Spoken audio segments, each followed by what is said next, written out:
Lahat sila may kanya-kanyang kwento. Lahat sila may kanya-kanyang pagsubok na pinagdadaanan. Sila man ay nadadagdagan, pero at least kahit pa isa-isa, kahit pa kunti-kunti, natataguyod natin ang kanilang pangangailangan. Lalo na ang pabahay. Lahat gagawin ko, matulungan ko lang silang makapagtapos ng pag-aaral. Sa pamamagitan ng ating programa at ng ating pag-vlog. May mga humahadlang man, may mga tumatalikod man at iiwan ka sa bandang huli. Pero hindi yan sapat na rason para tayo ay tumigil. Dahil may mga tao pa rin na mas karapat dapat tulungan. Huwag tayong magsawang tumulong. Siya nga pala si Jessalyn, isang dalagang palangiti, ngunit sa likod ng kanyang mga ngiti ay may mabigat pala siyang dinadala. Sobrang linis na ako si Papa. Hindi ko na rin po kasi alam kung saan ko po kukunin yung mga pambayad kasi naiya po magingi. Tapos minsan po pag nahingi ako kay mama, sabi po wala rin po silang makain dito. At kung hindi pa natin tatanungin ay hindi natin ito malalaman. Halina't alamin natin ang kanyang kwento at magbigay ng pag-asa at inspirasyon. Hi! Ako nga pala si Kalinga Prab. Dating animator na umuwi ng Bicol para tulungan ang aking ama na pabahayan ng ating mga kababayang naghihirap. Sa ngayon, meron na tayong 250 total na pabahay at madami ring scholars. Tara, samahan nyo kami at welcome kayo sa aming tahanan. Alright po, hello po mga kalingap, mga katahanan, welcome pa kayo. Ayan, so ngayon may bibisitahin tayong isa sa pinakabagong Kalingap Angel. At di pa malinaw kung anong batch siya, basta usapin natin siya kung ano. Pero syempre salamat sa support nyo sa Kalingap merch natin, especially sa t-shirt natin. Ayan o, di namin suot mga labahan kasi araw-araw din naman natin sinusuot sa mission. So yan, labahan po yung iba. Anyway, let's go! Kumustahin po natin siya, ano? Anong nangyari, anong balita po sa kanya. Ito pong vlog natin today is pangalawang vlog ko pa lang po sa kanya. So, unang na-vlog ko siya dun sa family vlog natin, dun sa channel natin na personal channel. Hello! Yan, hello! Hello po! Jessalyn! Good afternoon po. Ate Jack! Ay, Queen! Sa smiling face. Tuloy po kayo sa bahay namin. Ayan, naglalabas si ate. Pasensya na po. Naglalaba pa na si ate sa Sila muna siguro tayo, no? Grabe ang bahay nila Jessalyn, mga kalingap. Ano po? Reserve din pong mababahaya, no? Pangkalingap yung upuan. Orange. Ay, Jessalyn, kumusta ka? Tulog tayo? Okay ba dyan? Ayos pa ba ang bahay niyo dyan? Kumusta? Tara, pasok Ako ka. yung pinto na. Ha? Grabe. Isa din to sa karapat dapat matulungan. Sa totoo lang mas malala pa yung bahay nila kina Joby, kina Marian. Sa totoo lang po, Pero syempre, di naman porke ganun is uunahin na natin siya. May nakalinya pa rin. Pero bahay po ni Jessalyn, deserve din pong matulungan. Bahay. Matagal na ba to Jessalyn bahay niyo? Okay. Matagal na rin to? Tingnan nyo naman Sinong gumawa na niya mga tapal-tapal na yan? Si mama po. Si mama mo na? Grabe. So, kumusta sino kasama mo na ngayon? Si kapatid ko po. Nagiling pa lang. Okay Wala lang. po kasi si mama. Grabe to. Tingnan niyo po dito, mga kalingap. Ha? Sira. Di ba kwarto pa yan? Kwarto po ito ni Papa dati kasi sira na po. Oh.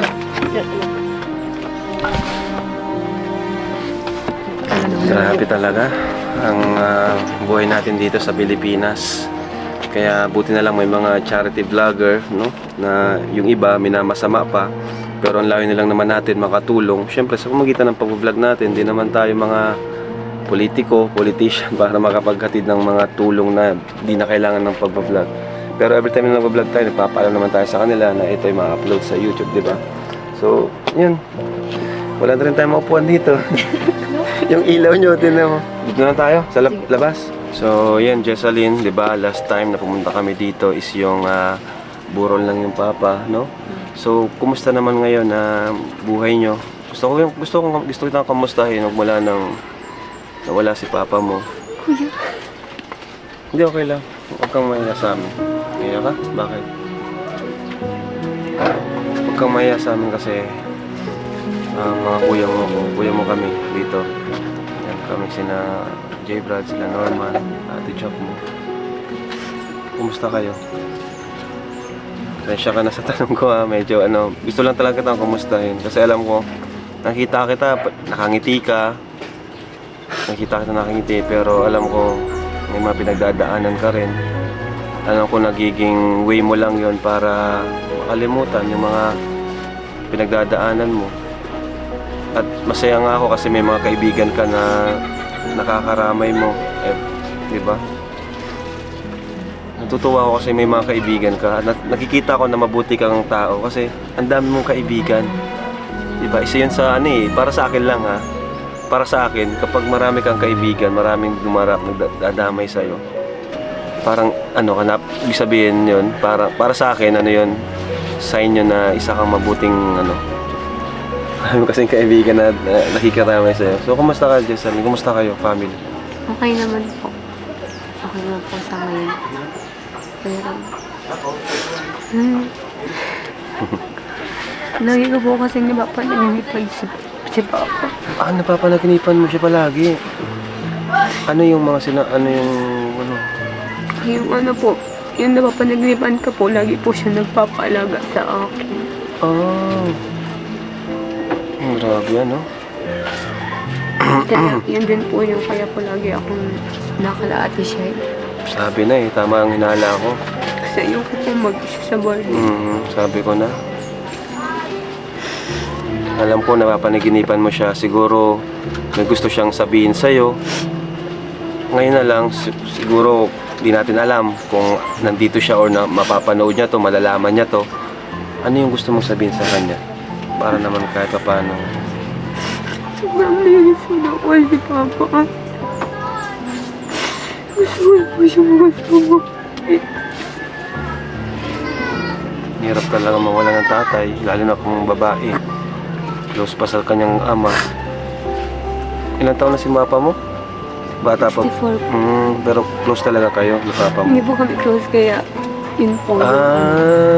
Yun na yung parang yung parang gusto mo pa siyang makaklose sana. Yun nga, laban lang, Jessalyn. Pakatatag ka, pakalakas ka kasi malaman si Papa mo, may mga natitira pa ditong mga kapamilya mo, kapatid mo, di ba? Mama mo, lalo na yung sarili mo. Para sa sarili mo, mas galingan mo pa, mas maging ka, lumaban ka para sa mga pangarap mo. So, buti Jessalyn, patuloy ka pa rin sa iyong pag-aaral, patuloy ka pa rin bumabangon, lumalaban para sa mga pangarap mo. Patuloy pa rin naman. Ano na yung nagiging motivation mo ngayon? Yun nga po yung pamilya ko po, parang wala na nga po si Papa, so kailangan po may mag-stand up sa pamilya namin kasi wala po matulong na, wala na po si Papa. Yung mga ate mo ba, di naman lahat nakapagtapos din? Wala po. Talagang ikaw yung pag-asa. Okay. So, mga kalingap, nandito po ako, Kalingap Rab na nagpapatunay na si Jessalyn po is karapat-dapat din talaga nating pagtuunan ng pansin at tulungan po sa abot ng ating makakaya. So, gaya na sinabi ko before na isinali ko siya sa Kalingap Angels. Pero yun, parang batch 4 na ata yun, batch 3. Pero batch 4 ba yun? Pero yun nga, kaso may mga nawala. So pwede na lang na siyang ipalit na lang sa mga nawala. 'Di ba? Pero okay lang 'yon, di naman big deal 'yon. Yung ano lang naman 'yan. Kumbaga para lang di kami malito. Kaya ginawa ko yung mga batch na 'yan. Di naman 'yan big deal. Ang dito is yung maisali ka namin sa aming mga scholars, na sinusuportahan sa pamamagitan ng pagpo-vlog natin. Minsan kahit walang vlog, nagbibigay din tayo. Pero laking tulong po talaga ng pag-vlog namin, sa totoo lang. Kaya wag niyo po kaming pag-isipan na tumutulong lang kami dahil sa video or may vlog. Hindi po. Talagang kailangan talaga namin mag-vlog to support yung mga programa namin para sa mga kabataan kagaya ni Jessalyn. Kaya salamat po sa mga nagsusuporta, mga nag-sponsor. Ngayon wala pang masyadong sponsor sa Jessalyn, pero deserve niya po ang tulong po natin. Tulong po ninyo. At yun nga, so Jessalyn, kanina tinanong kita. Ngayon naman, kumusta naman yung sa pag-aaral mo naman? Kumusta yung gastusin, yung pag-aaral? Kumusta naman? Sobrang gastos po namin ngayon kasi nagtitesis mag ako. Thesis, okay. So, ang dami po namin bayaran talaga. Bayaran? Paano mo na yun? May tumutulong ba sa'yo? Susupport? O self-supporting? Nangilang po ka na mama. Yung mga pambayad ko po sa kanila po sa mga. Nabibigay naman lahat o minsan kulang talaga?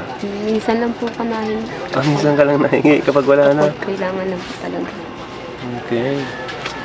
Buti na lang talaga pumunta tayo dito kina Jessalyn, So may mga gasto, nag-thesis ka ngayon? Nag-thesis kayo ngayon? Salamat po Kuya Rab kasi naisipan niyo pong mapunta dito sa amin.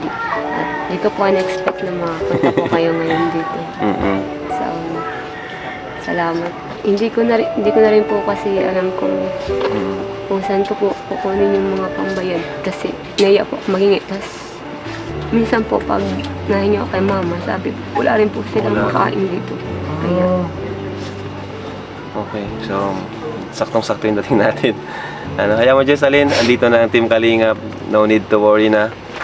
And yun nga, sabi ko, yung ibang mga hindi alam yung ginagawa natin, minsan pinag-isipan pa ng negatibo, pero tingnan nyo naman po, di ba, kung gaano ka-importante itong ginagawa natin, na almost tumigil din tayo gawa nga ng mga ibang mga paratang sa atin yung time na tumigil tayo, di ba?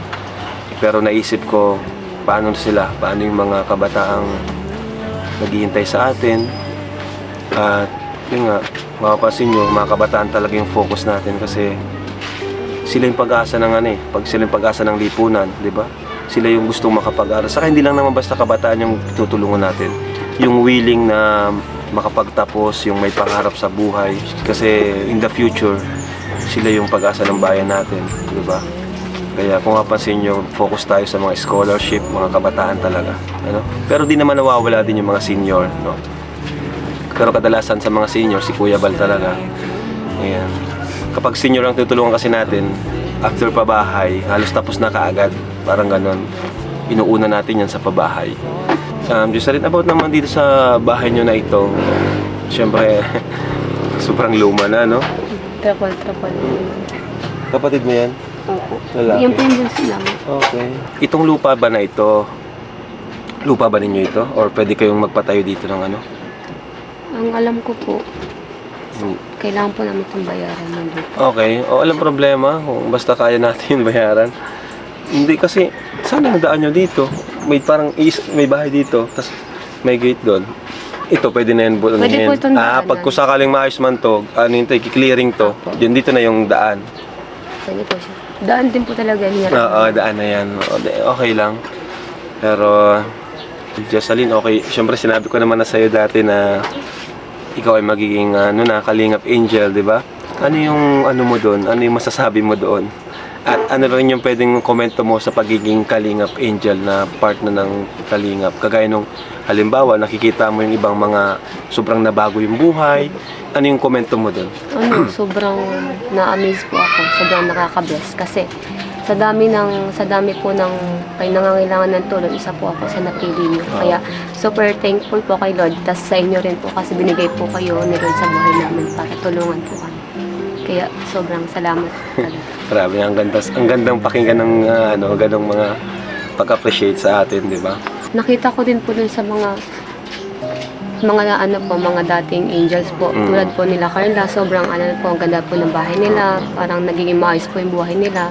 Dahil po sa tulong ninyo at sa mga sponsors po. Kaya sobrang na-appreciate ko po yung mga ginagawa niyo para po sa kanila. Kasi higit po sa nakakatulong kayo sa buhay nila, nakakatulong din po kayo sa pag-aaral po nila sa pagiging, kung paano po sila magiging successful sa hinaharap po. Kaya super thankful po. Tapos yung iba po parang nakakapatanong po kasi bakit nagagawa po ng iba na anuhin po kayo tulad po nung ngayon yung nanonood, napapanood po namin na bakit ganun po yung pinapakita nila sa mga ginawa niyo po sa kanila. Parang nakakaano po na parang nawawala yung utang na loob baga po sa inyo. Kasi tinulungan nyo na nga po yung tao, tapos yung kapalit po ganito pa. So parang ang sakit po nun sa part nyo, lalo na po sa part nyo na ganun po yung na-experience nyo sa ngayon po. Parang hindi po nila na-appreciate yung mga ginawa nyo sa kanila.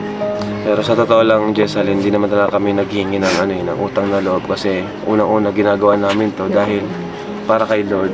Si Lord yung gusto namin maitaas dito, hindi kami. Kumbaga yung utang na loob, ano na lang, bahala na kayo. Gusto lang namin respeto, ganon. Yung samahan, di ba? Parang nawawala po yung respeto sa ginawa. Ganon na lang ang ano namin. Di man kami nagsisingil na, porque tinulungan na kita, dapat ganito ang gigante mo sa amin. Hindi po, nasa sa kanila na yun. Kumbaga, tulok na yun doon. After nung pagtulong, yung samahan natin at yung respeto. Yung, So, ayan, mabibigay tayo kay Jessalyn. Nakita naman natin yung kanyang pangailangan. And parang third vlog pa lang natin. Third vlog ko pa lang sa'yo, no? Yung mga unang vlog natin sa personal channel natin, yung sa family vlog. So, ito yung first vlog natin dito sa main channel natin kay Jessalyn. So, ito Jessalyn, since main channel naman namin to, bigyan ko sa'yo na 8,000 pesos! Jessalyn, 1, 2, 3, 4, 5, 6, 7, 8,000 mula sa ating YouTube channel. Thank you so much po. May pambayad na Kaya ako mo sa yan, thesis. Jessalyn. Ha? May pambayad na thesis po. Oo ba? Kaya nga talagang bayaran kayo doon? Sobrang dami. Fourth year ka na, no? Graduating ka? Third year pa lang. Third year? At least, sakto yung dating natin. Sobrang thank you po talaga. Hindi lang ko dapat salamat no, pati mga viewer natin kasi dahil naman sa kanila kahit tayo nakakatulong. Maraming salamat po sa lahat po nanonood ng vlog ni Kuya Rob. Sa mga nag-sponsor po, maraming salamat po. And sana po pagpalain pa po kayo ng mas marami para makapagbigay po din po ng mas marami. Yes! Sobrang thank you po Kuya Rob. Thank you rin Jessalyn sa pag-share ng buhay mo. Maraming ma-inspired dito. Maraming mga matututo rin. May mga kabataan din na nahihirapan. Di lang naman ikaw, di ba, na pwedeng makapulutan ng aral yung kwento mo at huwag susuko, di ba? Huwag kayong susuko. Kagaya ni Jessalyn, ang dami niyang pagsubok, ang dami niyang mga challenges sa buhay, pero yun, iiyak mo lang, pero huwag susuko. Pwede magpahinga pero huwag susuko. Siyempre, andyan si Lord nakasama natin araw-araw. Kamusta ka, twin? Okay lang po. Buhay pa. Pero grabe, yung kalagayan ng bahay nila Jessalyn. Deserve na talaga pabahayan. Kaso baka pag pinabahayan ka, magpatulpo ka. Wala akong pamasahe papuntang Talpo. Ay, naku, delikado na yun. Sayang yung pera papuntang Talpo. Gagamitin ko na lang sa bahay namin. Tama ka. Delikado yan. Baka lumuha ka ng YouTube channel mo. Hindi ako marunong. Joke lang! Okay naman ito si Jessalyn. Nasa mabuting lagay ito. Kaya na Pastor ER ko. Tama. Nasa tamang environment. Hindi maiisip ni Jessalyn yun, ano? Hindi yun. Sayang yung pamasahe. Hindi ko yun alam. Ano saan yung oras mo? Ay, oras. Sayang oras. Buti nga po napunta kayo kasi kailangan ko po talaga. Like, thesis ko nga po. Pambayad ko po sa thesis. Kasi sobrang gastos po namin ngayon. Grabe talaga ang timing ni Lord, no? Iba talaga pag si Lord ang nag-work sa buhay mo. Yes, so, Yung mga hindi mo na-expect, biglang dumarating yun. unexpected kung kailangan na kailangan. Saka may dumadan. Yung talagang desires ng heart natin, no? Yung sikreto natin inaano na yan, inaasam natin, biglang dumarating. Talaga, perfect Kaya timing. super thank you po.